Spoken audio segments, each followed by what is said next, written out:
அனைவருக்கும் வணக்கம். 8ஆம் வகுப்பு இயல் 1ல் தமிழ் மொழி வாழ்த்து. மொழி கருத்தை அறிவிக்கும் கருவி மட்டும் இல்லைங்க. அது மக்களின் பண்பாட்டுடன் நெருங்கிய தொடர்பு கொண்டது, உணர்வுடன் கலந்தது. தமிழர்கள் நம் தாய்மொழியாகிய தமிழை உயிராக கருதி போற்றி வளர்த்தாங்க. புலவர் பலர் தமிழை பல வகையாக வாழ்த்தி பாடியிருக்காங்க. அத்தகைய புலவர் பலர் தமிழை பல வகையாக வாழ்த்தி பாடியிருக்காங்க. அப்படி வாழ்த்தி பாடிய ஒரு பாடல் தான் நம்ம இங்கே பாடமாக பார்க்க போகிறோம். அப்படி வாழ்த்தி பாடியவர் யார் அப்படின்னு பார்த்தோம்னா, அவர் பாரதியாருங்க.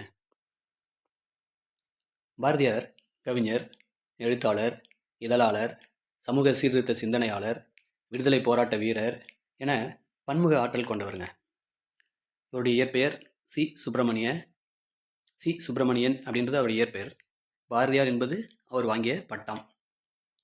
இந்தியா, விஜயா முதலான இதழ்களை நடத்தி விடுதலைக்காக இவரும் போராடியிருக்காரு. கவிதைகள் மட்டுமின்றி சந்திரிகையின் கதை, தராசு உள்ளிட்ட உரைநடை நூல்களையும் வசன கவிதைகளையும் சீட்டு கவிகளையும் பாரதியார் எழுதியிருக்காரு. அதனால் இவரை பாரதிதாசன் சிந்துக்கு தந்தை, செந்தமிழ் தேனி, புதிய அறம் பாட வந்த அறிஞன், மரம் பாட வந்த மறவன் அப்படின்னு சொல்லி வாழ்த்தியிருக்காரு. நமக்கு இங்கே பாடமாக கொடுத்தது பாரதியார் கவிதைகள் என்னும் தொகுப்பில் தமிழ் மொழி வாழ்த்து என்னும் தலைப்பில் இடம்பெற்றுள்ள பாடல் தாங்க.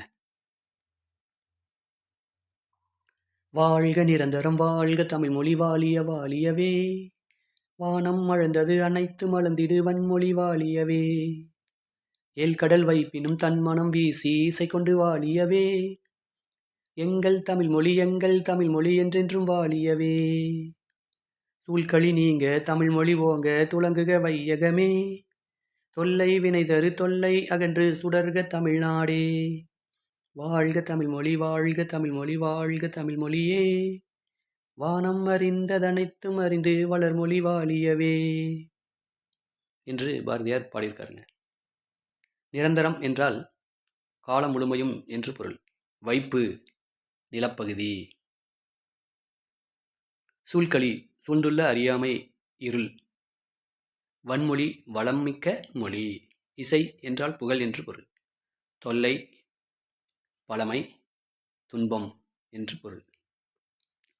பாடலின் பொருள்: தமிழ்மொழி எக்காலத்தும் நிலை பெற்று வாழ்க, ஆகாயத்தால் சூழப்பட்ட எல்லாவற்றையும் அறிந்து உரைக்கும் வளமான தமிழ்மொழி வாழ்க, 7 கடல்களால் சூழப்பட்ட நிலப்பகுதி முழுவதும் தன் இலக்கிய மனதை பரவச் செய்து புகழ் கொண்டு தமிழ்மொழி வாழ்க, எங்கள் தாய்மொழியாகிய தமிழ்மொழி உலகம் உள்ள வரையிலும் வாழ்க, எங்கும் சூழ்ந்துள்ள அறியாமை இருள் நீங்கட்டும், அதனால் தமிழ்மொழி மேன்மையுற்று உலகம் முழுவதும் சிறப்படைக, பொருந்தாத பழைய கருத்துகளால் உண்டாகும் துன்பங்கள் நீங்கி தமிழ்நாடு ஒளிர்க, தமிழ்மொழி வாழ்க, தமிழ்மொழி வாழ்க, என்றென்றும் தமிழ்மொழி வாழ்க, வானம் வரை உள்ளடங்கி உள்ள எல்லா பொருண்மைகளையும் அறிந்து மேன்மேலும் வளரும் தமிழ்மொழி வாழ்க என்று தமிழ்மொழியை வாழ்த்தி பாரதியார் பாடியிருக்கிறார்.